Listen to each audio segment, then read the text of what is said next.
Yeah, we were talking about Tums, which is funny because they are essentially that's what candy hearts are. Yeah. And so why aren't Tums just heart shaped? Like they should have a Valentine's Day. They have to, right? It's like Valentine's. No, I don't know. There should be Valentine's. It's like the heart shaped pizza, which is actually just a regular pizza. They shortchange you some pizza on. Sure. At Valentine's Day, it was like, get the heart-shaped pizza. And we ordered it one year, and it was like, it wasn't like cooked in a heart shape. It was like they took a pepperoni pizza into a heart and shape. They took a giant heart-shaped cookie cutter and just, and then like, here's... Well, I want my trimmings. Here's like your more expensive... Exactly. I want the trimmings. I want my box. pizza trimmings. Hey, Chelsea. Hey, Victoria. You know what I need today? What? Breath of Fresh movie. Me too. Yay. Let's go. Let's go.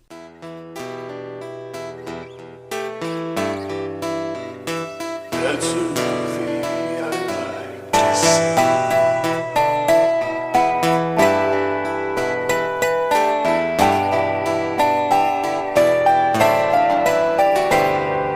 This is a Breath of Fresh Movie, a podcast where we... I'm Chelsea Pope. Yeah, thank you. And I'm Victoria Harley.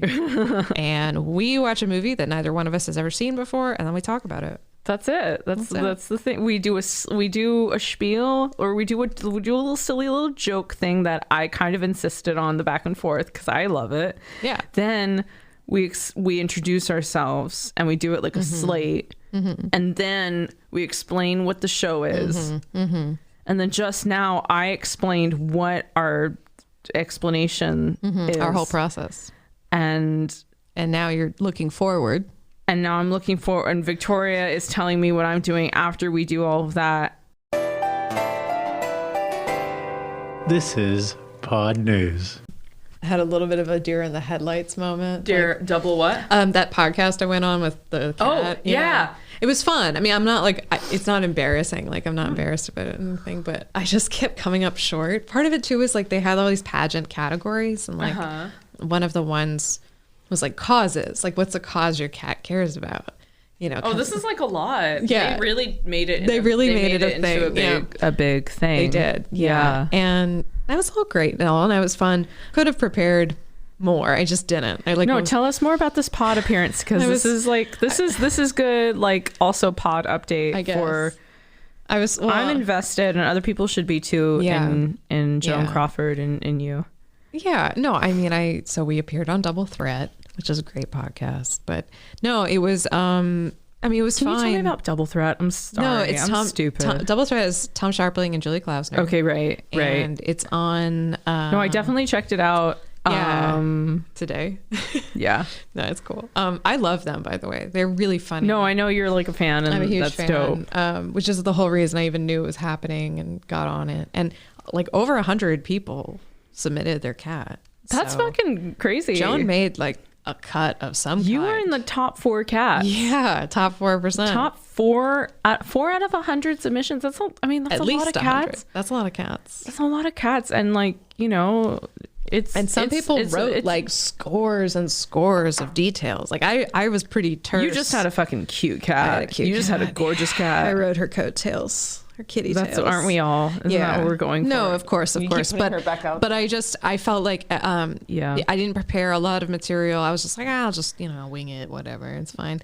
But then every time I was ready to like, okay, well, I'll have her be like anti-roach because she likes to hunt roaches. And then somebody else used that as one of their causes. And I'm like, fuck, okay. And there was one dude who just like was more charismatic, admittedly, and was better, had better stories. And I just like forgot everything cute about my cat. It's a lot. I forgot everything I could share about her that's adorable or mischievous. And I just like kind of kept coming up with very short answers that they couldn't do much with, and I just was like, sure, I'm being the worst fucking guest. Well, no, not really. I mean, this is a lot for a pageant because you're not. It's not as though I'm also trying to hold her in frame. You're selling her. Yeah, I'm also like trying to hold her in frame, but also trying not to like make it seem like I'm forcing her to be there. You had to, on Zoom. Yeah, wow. So I'm kind of more. I'm not thinking about what I'm saying. I'm just like, she doesn't, and I don't want her to like cry out like she doesn't want to be there. This is, then it looks like I'm being cruel. Pressure on you. Like, this feels like it's still a pageant. which you seem to have a penchant for wanting to be part of these things. Where you get, I know. Like, what's wrong? You with did me? a pageant again. I Like did. at the package. It's just funny. I'm going to acknowledge this pattern maybe prematurely, but I do think it's entertaining that you are so.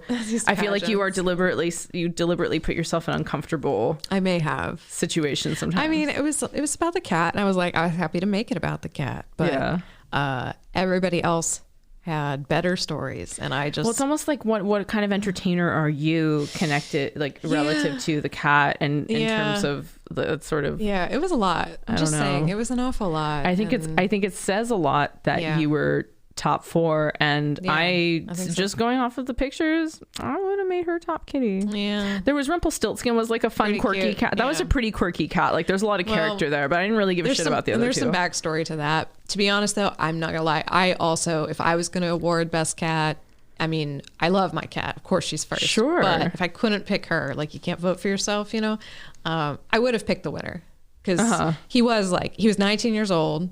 So he's a grandpa kitty. Yeah, his name was Taco. Oh, Taco. I mean, you already love him, right? And he was like a long hair, and he could do this thing where like if he held or just scratched him a certain way, he'd hold his paw up, and it looked like he was casting a spell. Oh my God, how cute. I'm just saying, like, and he got him to do it, you know, like it. That's a lot. Yeah, I can't compete with that. You can't compete with Taco. Taco is a trained pageant kitty. Taco was a ringer, trained cat, and deserved to win. No, but the best, all natural. For me, like one of the best parts though was that Martha Kelly was one of the judges, and she's like, "Oh, everybody's number one."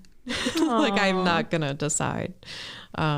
And they did keep saying like, what have we done? Like they were actually like having a panic attack about like who having to pick one. So that's cute. So it's not like I did terrible. I listened back to it later and I'm like, okay, I wasn't bad. I just felt like, damn it, I really like seized up there because I was just like so starstruck, I guess. I mean, I didn't expect there to be like that element. Well, that did. Okay, that email pageant came day of. That's a lot to prepare for, and actually. I was to kind of. Yeah, and I was like, I went out to like a big Korean barbecue lunch with a friend, and it was like I got home on time, but basically I got home and I had about 10 minutes. Yeah, okay, until it was like time to change gears. And you were full. You didn't tell me you did this on a full stomach. I did this on a Korean barbecue full stomach. Oh, that's say no more. This is the full story, everyone. I would have been so tuckered out after that. There was no way. Yeah. There's no way. Sorry, Joe. I would have had the cutest cat in the world to lose. I know. Like because of me, a lesson to you pageant contestants out there. Don't eat ever. Oh my God. Just ever. Anyway. So I did. We've become a problematic podcast. Yeah, I see. I did okay, but not great. Any other pod news? I don't. My allergies have been really bad. That's right. Yeah. Yeah. And that's important to the pod because we actually had to postpone one day. We were supposed to do this yesterday, which means nothing to you. But my allergies are really bad, and Victoria was tuckered. No, yeah, I was tuckered. That's true. Yeah, I was the one who canceled. I was so grateful. It was just. I was so tuckered. I was also. I was like. Oh. I was like, as soon as that happened, I was like, okay, well then, yeah, let's take some fucking Benadryl. Let's make this a party. Yeah. That was Pod News. Okay. So what's today's movie, Chelsea? The Little Foxes. The little foxes. Not the big foxes. The little foxes. Yeah, The Little Foxes, which came out in 1941. Just dang. What is it? That's a year. That's a lot of years. That should have been easy math, but it's still the Nazis were on an upswing. Yeah. We're talking about, which has not a lot to do with this film. It's 81 years old. Yeah, it's an old film. 81 years old. Yeah. And hella compelling. Like I love thinking about these movies that are like, we're getting to this place of like, we're getting to movies that are like, this movie's going to be 100 years old or it's going to be 80 years old. And it's like the people who made them, I don't know if they conceived that they would have this long a run. You know what I mean? Like I'm watching this movie and I'm just thinking about how like Bette Davis knew she was a star. Yeah. But did she know it would last this long? Did she know that we would still be like worshiping Yeah, it does make you kind of wonder, like, what are people going to think of you 81 years from now? Right? like kind whoa. Of thing. And like that we even have a record. I feel like she actually is absolutely the kind of person who thought about that. I think you're right. The more we talk about it, it's like the more I think that gravitas, like, absolutely prevails. And like, she seems like someone who is extremely... As soon as I said it, I was like, of course she did. She was so confident. She was confident, but she also... There was this sort of performed haphazardness about her where she was actually really like, I feel like she was really calculated about how she came off to people, but absolutely. she still came, but it did come off like she was a loose cannon at the same time. Yeah. Even though she was like extremely measured. Yeah. No, I hear you. Like when she was talking shit, you knew it was like deliberate, you know? Oh yeah. Like she planned to say all the shit she said on talk shows. She planned this stuff, you know? No, this is not a surprise attack. She wrote, she has 2 autobiographies or memoirs. One's called The Lonely Life, which I've read, and it's fucking great. I have another that I haven't read yet, shame on me, called This and That. Well, shame on, I haven't read it. I guess shame on both of us. They're very entertaining. Like she has a really good sense of humor and really good just observations about the business that have not changed one bit in 80 years, you know? It's like, which is sometimes depressing, but other times very comforting. To know that like, there's, I guess in a way there's a level of consistency. Yeah. But before we get to down the path with Bette Davis, because she's great. So we should talk about what the movie is about. That's important. I think that's the thing that like it's so easy. We like just forget. Go off to the races. We blow right past and we just assume you've already seen it and just are listening to hear what we thought about it. Possible, or that you are just on board with our rambling. God knows why. So this movie is about centers on Regina Hubbard, who's played by Bette Davis. Regina Hubbard and her scheming brothers plan to get rich from a cotton mill, and they have to tap the wealth of Regina's ailing husband in order to do it. And various schemes kind of unfold in this direction. There's theft, blackmail, and eventually just like a massive twisting of the arm that just drives this wedge in this family. So it's a plotting, scheming family, and the little foxes is like a reference to the Bible and the idea that, you know, our grapes aren't safe from the little foxes. Yeah. Those fucking foxes. Yeah, these scheming siblings, very pre-Succession. It really did feel like Succession. Yeah, this is I was like, oh, she's Shiv. Yeah, exactly. She is. I mean, Bette Davis is Shiv Roy. Yeah, except more successful. Yeah, because she pulls it off in the end. She does pull it off. Spoiler. No, yeah. But, I mean, it's like the movie's 81 years old. But the idea, which like I'd be interested to hear your thoughts of it, is just kind of the implication of them trying to be like, at what cost, you know? Yeah, right. But in my mind, I'm like, no, she won. Like, she doesn't fucking care if her daughter gives. She's fine. Doesn't matter. Bye, bitch. I love my stuff. I love all my stuff so much. Like, I don't fucking care. Yeah, go make your own pile. Yeah, exactly. Logan, go make your own pile. You lost. So, yeah, the movie's set in the Deep South in 1900. Does not handle race super well.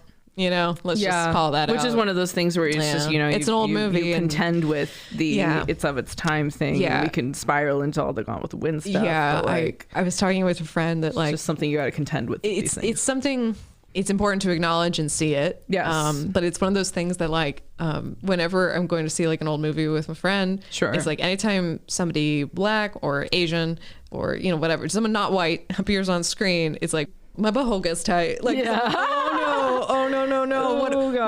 What indignity did we put this person through? Like, what indignity were we about to see? And often it's the happy slave kind of trope. Yeah, it's gross. It's gross. It's gross. It is gross. And I just thought, and it feels embarrassing. Like you feel embarrassed. It's very embarrassing. Oh my god. Yeah. And just it's just sad. So this film is based on a stage play that was staged on Broadway in 1939, and that was written by Lillian Hellman, who is a very fascinating woman in her own right. I'd be very interested in watching the film version of The Hours if you haven't already watched it. Have you watched it already? I have seen it. I hate it. Fuck. Of course you have. I'm sorry. Lillian Hellman also wrote the screenplay for this, so she adapted her own play into this film. So that's part of why I think it's so good, right? Like it's really sharp and it stays true to the story. It was directed by William Wyler and produced by Samuel Goldwyn. Back in the day when like a producer's title was the last thing to appear, not the director. You know? It was more of like about the producer. this also, I mean, this was the same year. The Children's Hour. I'm sorry, I just need to say it right. I need to say it right because it immediately bothered me after like a second. It's on Canopy. Right. It's on Canopy. We could totally watch that. But have you seen? I don't want to go through it. I haven't seen that. I thought you were talking about The Hours. No, that's a different guy. I was thinking of something else. Oh shit! You haven't seen the Children's? No. Let's watch the Children's Hour. It's got fucking Audrey Hepburn and Shirley MacLaine. Yeah. We gotta watch it. No, I read about it in reading this, and I was like, because I know the play from acting school. Oh. But yeah. Anyway, continue. Anyway, no, it's totally fine. That was my context of Lillian Hellman, is knowing that she wrote that too. Yeah. Well, and I should mention that while Hellman was the main screenwriter, thank you. While she was the main screenwriter, she was also assisted by Alan Campbell, Arthur Kober, and Dorothy Parker. All, Dorothy Parker always just getting her pen and stuff. Always getting her wit, getting her little savvy. She did Candide. She did a bunch of stuff. She got in there. Yeah, she's in there. And okay, what else? So also, this is the same year that Citizen Kane came out, 1941, and it's the same director of photography. Like he had just finished shooting. It's really Citizen good context. Kane. That I forget. Yeah, Citizen Kane came out the same year. Yeah. Well, and I, it was funny not to I'm about to pat myself on the back. It's not a not to. I'm gonna do it. Do it. I was watching this movie and there was a shot where it had that really, that depth of field thing where everything's in focus, right? So like the intense person in the foreground kind of looks monstrously larger than whoever's in the background. It looks strange. And I was like, God, that reminds me so much of Citizen Kane. And then when I started doing the research, I'm like, that's because it was the same. But anyway, I was really like proud of myself in that moment because it was the same, very much the same style at times. And that's what I love about this is that it was adapted from a stage play. But this, unlike when we watched Dinner at 8, which felt so theatrical. It was very much like a play. I mean, it was all wide. For most of it, and this definitely still stays in wides a lot, but it made. But then those shots, certain cinematic shots, there were definitely choices that were made, and the way that they would pan a camera, from place to place, the way they panned it, because it, spoilers, obviously about little foxes. So like. When the stairs scene happens in the way that it's originally framed in the living room one direction and the camera kind of shifts like down to the side over and like it does a similar thing where even though I feel like I get the idea of what this would have looked like on a stage, but by the same token it's that reveal and the way it holds on you keeping Bette Davis so close in sight while that's all happening behind. I love when then there's a part when she like sits up and she doesn't I love that very much.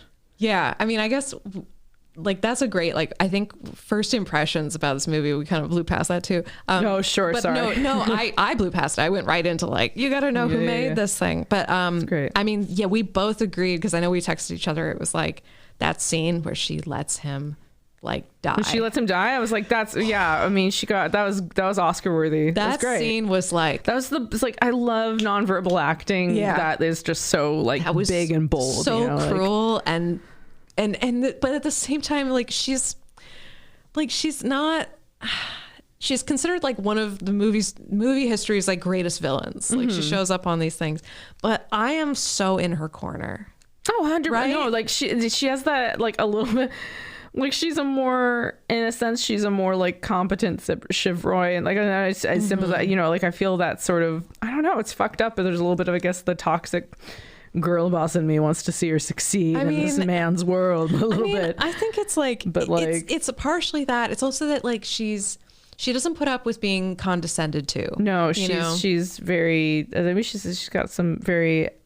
The ambition is very alluring about her. It's very. And the notion that commendable being a widow, particularly a wealthy widow, is power for a woman. Right. I mean, kind of still is. You know what I mean? It's. I mean, yeah. It's and there's something about her. She knows exactly what she's going to have or what she could have in that position, and she has to secure her future. And I get that these are, I mean, that's the thing. This family, they're all wealthy carpetbaggers. I mean, the way so there's this one character, Birdie, who's Charles's, one of her brothers is married to this woman. He married the daughter of some great cotton, field or cotton king in the South. Like this northern guy comes down. Right. He like seduced her basically. Yeah. And he married, he took over the business. He married the daughter. Once he got in enough, he was just like, and then he's like, I don't need her anymore. And they treat her like such shit. I mean, that was one of the first impressions I really got from the movie was that actress. Hang on. I have her name here. Patricia Colling, who is also in her and Teresa Wright, who is the young woman in this, the daughter of Regina, Zan, who's like Alexandra, and then Zan, then Zanny. Zanny. Like, wait, what? Zanny. It's a lot. They really needed to create that pet name relationship with them. But both Teresa Wright and Patricia Colling were both in Shadow of a Doubt, which is a great Hitchcock movie. And so it was right around the same time as well. And that has Joseph Cotten and it's fucking great. But anyway, I had just seen that and I'm like, wait a minute. I know these people. Like what else stood out to you about this movie? I mean, I really enjoyed and at first I wasn't sure if I was going to be on board with it, but it took a little while to get going. Well, I loved how this film sets up one tone of the saccharine sort of like, this guy's polishing the sign. He's excited about it. Oh, and I'm just riding through town and I'm doing my, this guy, hi.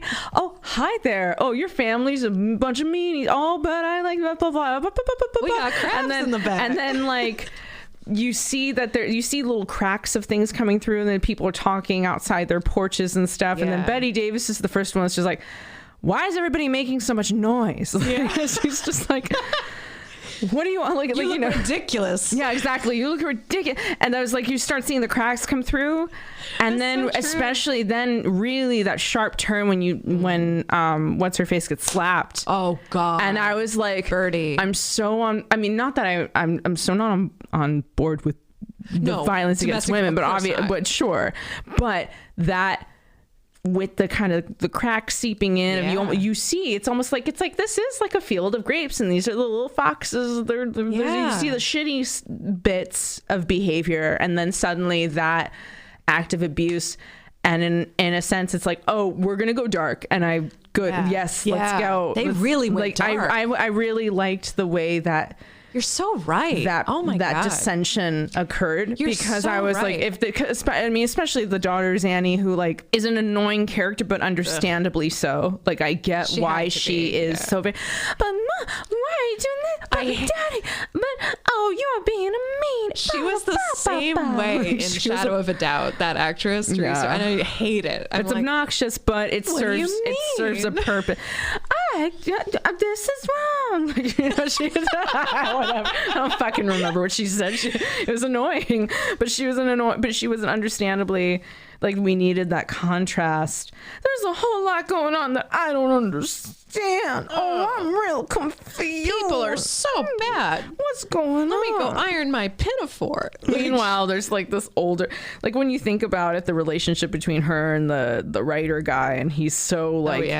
Obviously, I don't know age-wise how much older, but he has such a clear understanding of what's going on with that family, and she's so fucking dumb. Like she's so like, I'm so confused. He's like, well, I'll explain it to you, my dear. Like, I mean, she's been sheltered. Like, that's for sure. She's very extremely sheltered character. Yeah. Like, what else? But it's so funny. Yeah, you're right. It starts in this really saccharine place. I'm polished. Oh, this is a wonderful place, and everyone's doing so well. And I think that's part of why, like the beginning, it took me a little while to get into it. Sure. I think like I started to like it once they were in that scene where they're trying to convince that guy from Chicago who's going to invest and make this exactly. That's when you really start seeing like, this is all like a veneer. Yeah. Like these people are like they shut down Birdie. And then like there's that scene where they're listening to Birdie and Zanny like perform on the piano. Right. You know, it's very like I don't know. Jane Austen. Yeah, it's like very Jane Austen conversation room. Now you'll entertain us at the piano. The ladies of the house will do that. And it also felt like they were trying to kind of put, even though they're carpetbaggers, they're trying to put on this like Southern charm thing, you know? Yeah. They were like really laying it on thick, anything. But I love is one of the brothers tries to talk to the guy during the performance, and Bette Davis really just instantly puts her body between them by taking like a cup from the guy, and then he tries to do it again. Oh, that was a great scene too. And he's like clinking his cup, and then she just kicks him. She just kicks him in the foot. Great. That was great. I love that whole interaction. It was again that, and like, seeing the way everyone's and the guy at the end knows what's happening too. Yeah, and kind of just watches her entertained by it. Because she's smoother at it. Like like the other brothers aren't good at this. No, like, they're kind of buffoonish, but I mean they're truly buffoonish, especially with the plan that they go to marry for. And really the only reason that any of their shit initially works is just because her own husband hates her so much. Yep. Exactly. That's the only reason these fucking idiot brothers were gonna like get away with what they were doing. No, it's true. And you're right about. I mean, it's just there's so much darkness. Like, you know, it starts at first like, okay, well, they're sniping and they're kind of selfish, but when you realize like how destroyed Birdie is, like that scene where she breaks down and, you know, talking about like, I drink in my room. That's what I do when I'm inside. They say I'm sick. It's because I'm drinking. And like, it was. I mean, it got a little melodramatic, but I also think that's okay. Like, I think it's served for the fact, you know, it's based on the play. You get that's one of the plays stuff is coming through. Her fear for Alexandria, like, or Alexandra, whatever. Her fear for her that like they're gonna do this to you. They're gonna do to you what they did to me, turn you into this like poker chip that can be traded for business purposes. And I don't want to see it happen because that's one of the schemes of keeping the money in the family. Which is what they're the cousins together. And like there's a line where it's like, well, our grandparents were first cousins, and Bette Davis like, and look how we turned out. That was great. That was a great scene. So many great scenes. I mean, once this really takes off, it takes off. It's great. But like they establish a foundation or like an atmosphere, if you will. And once I was getting a little impatient with it at first. I was like, I really hope it's not like this, because because really the first family member you meet is that daughter, and she is so like and you're just like, oh god, it's gonna be like all on this girl's POV the whole movie. Like, can't. And I think they were definitely playing that up, you know. I mean, they really that's what I mean. It's like that style of that the deliberate also play like and tone. Apparently that whole love interest with the guy from the newspaper was added to this film version a little bit to sort of give her something to. I think that I'll be honest, I think it does help. I think it does too. I think you kind of needed another character who like. She needed something that was gonna kind of like and the fact that from word one he's like, your family's fucked up, you know, like he doesn't make any bones about. I mean, he doesn't say it. Like no, I think he's a very important character. He was also really freaking cute. He was cute. He was you know who wasn't cute was the cousin Leo. Oh, gross! Who sounded like Jay Leno. Like, yes. No, he reminded me of God. He reminds me of an act. I go to Philadelphia and spend all the money. He reminds me of the guy from Righteous Gemstones. Which one? The brother. Oh, Uncle Baby Billy. He reminds me of Uncle Baby Billy, but like a younger version of that actor. You know. He's got that vibe. Baby Billy. He's very like kind of. Yeah, he did have a little bit of that. That's so funny. Very obviously reads as like a buffoonish character. Yeah. He really reminded me of that. Yeah, no, totally. He was definitely a buffoon. I mean, he couldn't handle anything. He was stupid. He was so stupid. Like it was such a dumb fucking plan. The only reason it worked is because they lucked out and how much that woman's husband, Bette Davis's husband, hates her. Yeah. But they didn't know that because it was obvious that they got caught because it was a stupid ass plan with the bonds and stuff. Like, oh my god! Like they immediately got caught. Immediately, the husband was like, what the fuck? Yeah.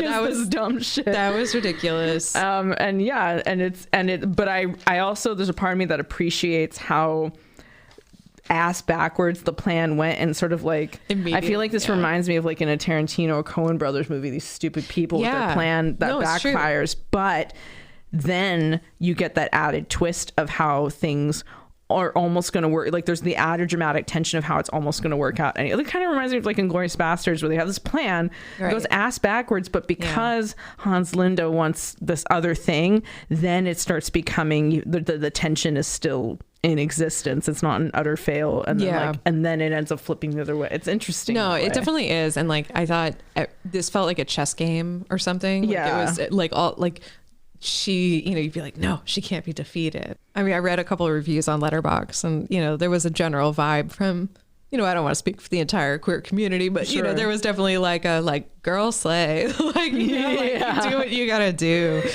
Like we're pulling. She's a girl again. She's a girl boss. I mean, it's also, but not in the now. And at the end, when her daughter leaves, it's like, okay, she's right to have that idealistic thing, that moment, because she's young, and she wants to separate herself from her mother. But I'm also like, go ahead and go out in the world and see how that is.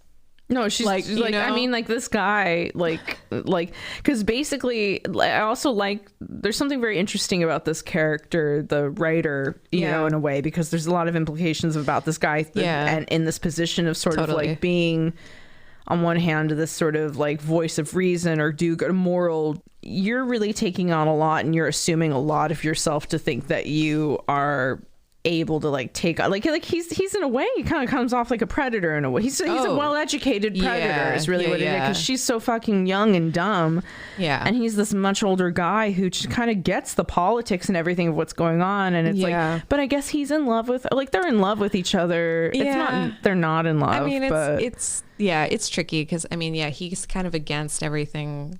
I like his character. I'm not. I say the word predator, but I don't mean that in a sense of like I'm trying to vilify him. I mean it more in the sense of like, I think this guy knows what the fuck he's doing. Is he not playing the game like Tom Wambsgans? He's doing a Tom Wambsgans. He's pulling a Tom Wambsgans. Yeah, he might be. I also think like Teresa Wright just plays this character with such naivete that I think anybody would look like a predator next to her. It's so exactly. Right? Like, he's so nail on the head. I think that's it. But they did a good job finding a guy who was like so attractive. Yeah, he was great. That it was like okay. Yeah, it was okay with me. A number of the actors that were in this movie were also in the play. However, did you watch that video I sent you, by the way? I watched about half of it. Okay, no, you didn't have to watch the whole thing, but I wanted you to check out that girl's channel in general. Be Kind Rewind on YouTube. Yeah, check out Be Kind Rewind. It's dope. Yeah, so Tallulah Bankhead was the original Regina. Right. There are stories that say Bette Davis was like, oh, she wanted Tallulah because she saw her perform. It was like, she's great. How can anyone? She didn't. I think in a sense that this is another example of how calculated Betty was in sort of knowing the importance of image. Yeah. And how this could look for her to be taking a role from someone who it was more. Well, and it's not as if Tallulah Bankhead has never been in films. It's just that the studio insisted that it had to be Bette Davis because at that point, Tallulah Bankhead had never been the lead of a movie that was like a huge success. They basically like fucked her. They pigeonholed her incorrectly, and therefore no longer relied on her star power. So they needed a star in that role. When it was totally okay for everybody else in the play to be in it, though. Right. It was everyone else was fine. Fucking lame. I know. And then Bette Davis basically was doing a lot of similar shit to Tallulah in the movie. And there's like different explanations for that. You know, there's one where Betty was like, no, I tried really hard to make the performance different. And then there's like another interview where she's like, well, you know, Hellman wrote the character a certain way. You can only play it a certain way. There is a truth to all that, and the fact that they also they do look pretty similar. They do. Like there is a semblance together, and like also. It's just interesting because Bette Davis also came from the theater and never thought of herself as like in her autobiography. She talks about like, oh, I never thought of myself as a glamour girl or anything. And like she had to get her teeth fixed and a whole bunch of other shit, you know, to just compete out in Hollywood. She wanted to act. Like she really cared about that.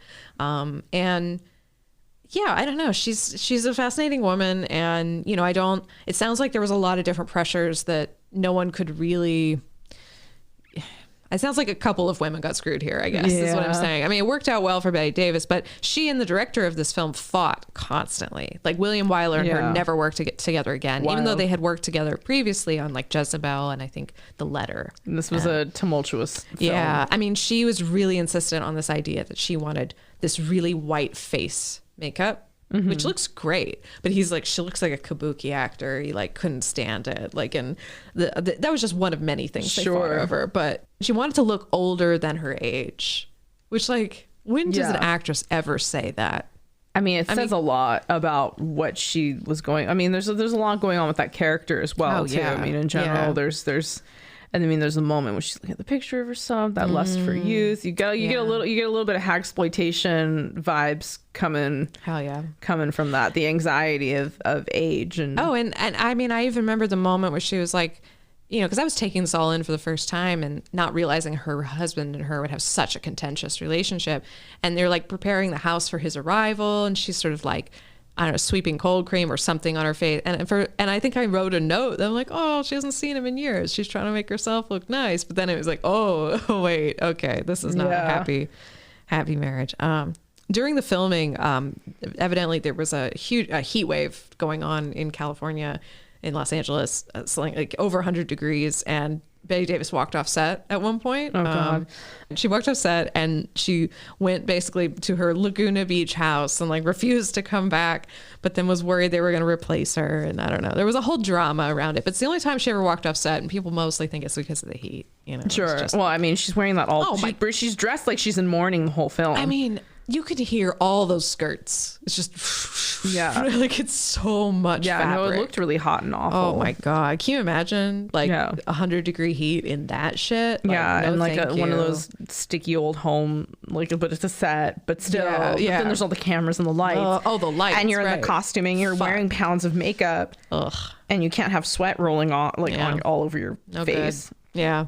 That must have been awful trying to continually. Well, I mean, it makes a lot of fucking sense then that she'd want a lot of powder on as part of that character, because it honestly sounds like assurance for like weather reasons. Oh yeah, no. Joan Crawford had this stipulation in her contract that like the studio was always to be kept very cold. Yeah, and it had a lot to do with the makeup and like preserving a certain look. Like she understood to how she appeared to the greatest advantage, and she made sure she always appeared to the greatest advantage. So that included lighting. Like she credits a cameraman for teaching her how to like place the lights to really emphasize like her, you know. So this is what a lot of actresses and actors had to do. You know, they had to know for themselves. Like people did their own makeup for years. Like makeup people was kind of like a newer concept. Like, and I don't know. It's just Bette Davis comes from this like really early Hollywood, like early sound. Like as soon as sound came on the scene, like that's when everyone started going to Broadway to find people. And like, okay, if they can talk and they look good, let's get them out here.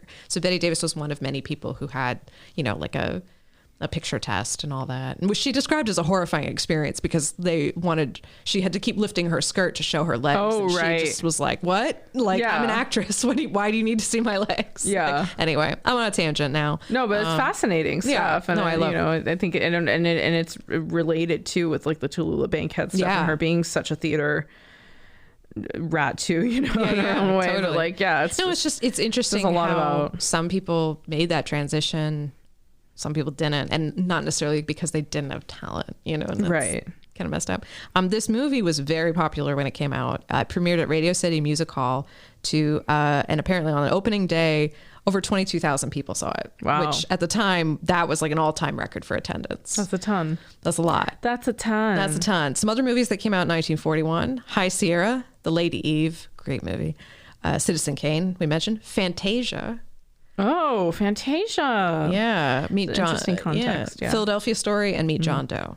Oh, gotcha. So anyway, that's what else was in competition out there. I also have a couple of reviews here. What a year. I know. 1941. What a insane year worldwide. Oh, I also didn't mention this, but so that's a good context, is that this was at the period of time where appeasement was being discussed by just about everybody, politically speaking. Sure. Right. We were in the throes of we were like, let's just give Hitler what he wants. Oh man. So this film makes some very specific allusions to that, particularly voiced through one of the servant characters, I think, who, you know, basically says there are people in the world who will eat up everything, and other people who will stand by and watch. That was a very... Oh, yeah. No, there were some moments that I felt like, you know, I do appreciate that this film, although obviously it makes some broad brushstrokes about, you know, slavery and whatnot, but there were moments that had like power and meaning. Oh, these characters that really express like... This is a critique of capitalism. Absolutely. Yeah. And like, I think, you know, give those performers did well, you know? Oh yeah, I totally did well. They added gravitas to already like very meaningfully, you know. And I mean, it's telling that Hellman gave lines like that to these black characters in the in kitchen. a way, it's like, oh, this is good humanization. But it's not enough. It's not enough. It's No. but like still, it's there's just like some efforts being made though. Sure, it's not like the most insulting thing I've ever seen. And Hellman was a really interesting woman. In this film was made during the production code, and so a lot of radical things did not get through. Like politically radical stuff. Occasionally something slipped through. right. Thinking of like the Grapes of Wrath or something like that. But so you had to be really sneaky to get this stuff in. Lillian Hellman, though, was among many things, she was the first female screenwriter to receive an individual Academy Award nomination for Best Adapted Screenplay. And it was for this. Right. But she also was blacklisted for about 10 years. During like the House of Un-American Activities, McCarthyism, basically. Right. And I have a wonderful quote here. Let me find it. Because she refused to name names. Good for her. Yeah. Respect. She said, "I cannot and will not cut my conscience to fit this year's fashions." I love that. Yes, girl. Yes, girl. So that's also Hellman. She was involved for many, many years romantically with Dashiell Hammett, the writer of many great, mystery detective novels and things like that. So just a few things about William Wyler, because we do that. He was the cousin of Carl Laemmle, who was the guy who founded Universal Pictures. So wonder how he got the job. Like the Laemmle theaters? Exactly. Oh. The Laemmle family. Yeah. It's a family business. Yeah, it's family business. What's not to like? I know. But Wyler was born in 1902, and he's of Swiss-German ancestry. He's an American director and producer. As a child, he was a self-described hellraiser. Was expelled from school a few times. I thought that was pretty interesting. Wow. That's a lot. He was also the youngest director at Universal in 1925 at 23 years old. Wow. Again, no cousin of Carl Laemmle, though. So, there you go. In 1929, his first film was Hell's Heroes. It was the first sound production at Universal Studios. So it was a big deal. A big project. All right. He propelled a lot of actors to fame. Like, he got some really great performances. He really believed in Audrey Hepburn, cast her in Roman Holiday. There you go. Barbra Streisand, funny girl. Wow. As I mentioned earlier, Bette Davis got an Oscar for Jezebel, which they did together. This guy has an eye for talent. He does. Like. He got an Oscar. I don't want to say these women didn't get their own Oscars, but he directed the films that got them, that these performances happened in. Olivia de Havilland for The Heiress, which is a great movie. I love that. I gotta watch that. Oh, it's so good. Montgomery Clift is in it, and it's very similar to this one because it has a lot to do with money and what people do in reaction to that, and it's great. Laurence Olivier for Wuthering Heights. I mean, who was already a big stage star. A lot. Yeah. He's quite a few. Yeah. 14 actors have won Oscars under Wyler's direction. So pretty good stats. He's putting up some stats. This is really good stats. Yeah. He's also famously known as, he was a perfectionist. Sorry. It's okay. Did a lot of retakes. Again, just like over and over. Did a lot of literary adaptations. He was good at turning sort of theatrical spaces into cinematic ones, which I think we saw with this film. Yes. So, just wanted to get that out about William Wyler. He himself has earned 3 Academy Awards for directing. Once for Mrs. Miniver, once for The Best Years of Our Lives, and another for Ben-Hur. And 12 total nominations, which is like the most in history for one guy to get nominated. That's a lot. 12 Best Director nominations. Like, that's... No one's topped that? Apparently not. Wow. Somebody will. Someone's trying. Someone's got to be trying. Yeah. We got Martin Scorsese, Paul Thomas Anderson. I don't know what the stats are. I mean, I read this and I took it as truth. So if I'm wrong, no, I could totally. No, I'm just saying, people out there, if I'm way off, but that's impressive. No, I'm sure you're right. But that's what I'm saying. It's just it's wild that But then I'm like, I mean, it is impressive. Full stop. However, I do also think about the early days of Hollywood. Yeah. And how, I don't want to say things were easier, but I don't know. Sometimes I hear stories about women who completely dominated the stage in the era of the gold rush because basically they were willing to show their legs. You know what I mean? It's the bar was so low for entertainment. I don't know. I think about that a lot, but maybe it wasn't. Maybe people were actually just as discerning. Lakes are a thing. Ladies' lakes. Lakes are big. Lakes are important. Lakes are still important. Lakes are a thing. Sorry, Ariel. Oh, well, she knew they were important. Yeah, she gets it. She got tragedy. Relating to the Little Foxes, any lingering questions? Lingering questions. Yeah, we worried about anybody? I'm not. I'm not worried. No, I mean, like, yeah. I feel like we jumped to the end in a sense, answering that early on about like, we're in my mind, it's all like about Regina. For Regina, it's just like, whatever. I feel like this is something that could be interpreted as a criticism to the film, but I also thought the film was, divine. But like, it's almost like they, in the story, that moment of the daughter running away maybe could have been more impactful if there had been 10% more affection between the mother and daughter, as though if we could have seen a little more of the mother projecting onto the daughter the idea that this is kind of all for her in a sense, that would make that scene of her running away a little more powerful. But it reads a bit more instead like the end of like There Will Be Blood, where it's kind of like Daniel Plainview doesn't fucking care about his kid. He's so far off the deep end in his ambition.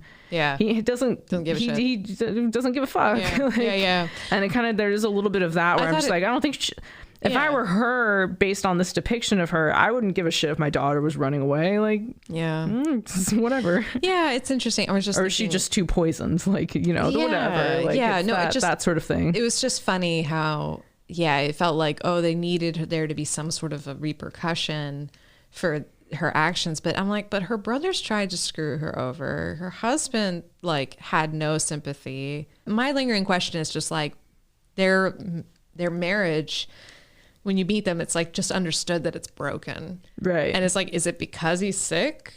Or like the way I guess it was explained, it's like he at one point was in love with her. Right.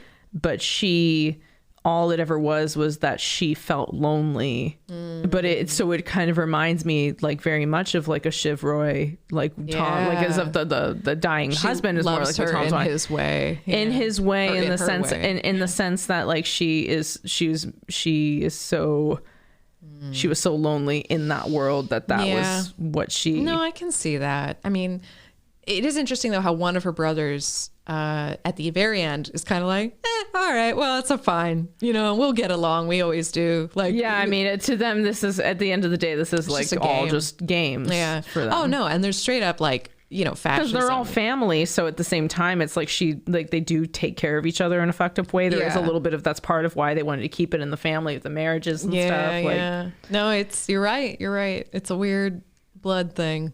Yeah, it's just having one over your, Yeah, there's really like this family really, it feels like they've earned nothing. Like it just feels like they stole everything from people who were vulnerable. Pretty much. And now like they've built this like kind of nouveau riche. I don't know. I didn't at the beginning of the movie, I was kind of like, ugh, a cotton mill. Oh God, what is this? And then it got super dark. Yeah. And just watching Bette Davis watching her husband die. Not even watching her husband die, but just letting it happen, like playing, listening to her husband die. Oh my God. And and I like that they kept asking like, why was he on the stairs? And I love that she didn't give a fuck. No. She was just like, yeah, he was. She the way she answered those questions was just like, I don't care that I fucking killed him and I don't fucking care. It's about good time. luck. That will never hold up in court. Good luck proving it. Good luck proving it. That was brutal. And they really teed it up well too with his like the bottle, the needing the medicine, and when that broke, which was also kind of like this guy, like, why did he fucking tell her that he did that? And then he didn't even have his medicine. That was dumb. That was dumb. That was dumb of him.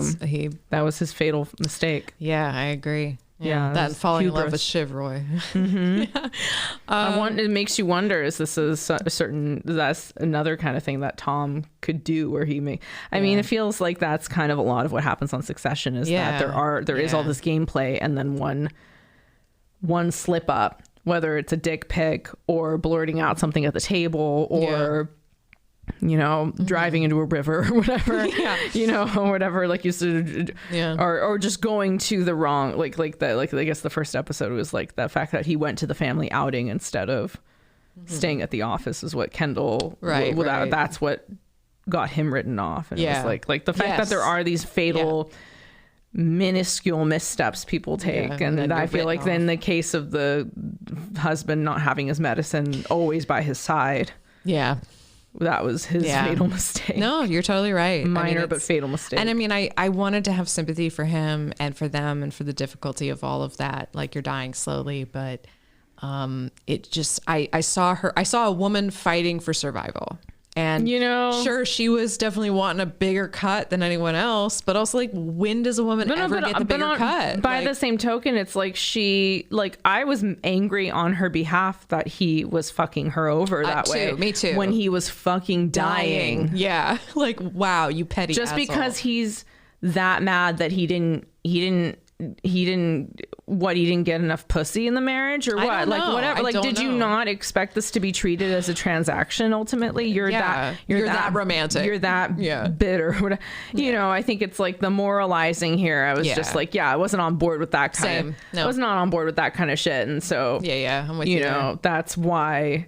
Yeah, that's what you fucking get for doing, you play stupid games, you win stupid prizes, you fucking bitch. Like, when he died on the fucking stairs, like, I was like, I would have done the same thing as her after what he had just done. Important question. Would you watch this again?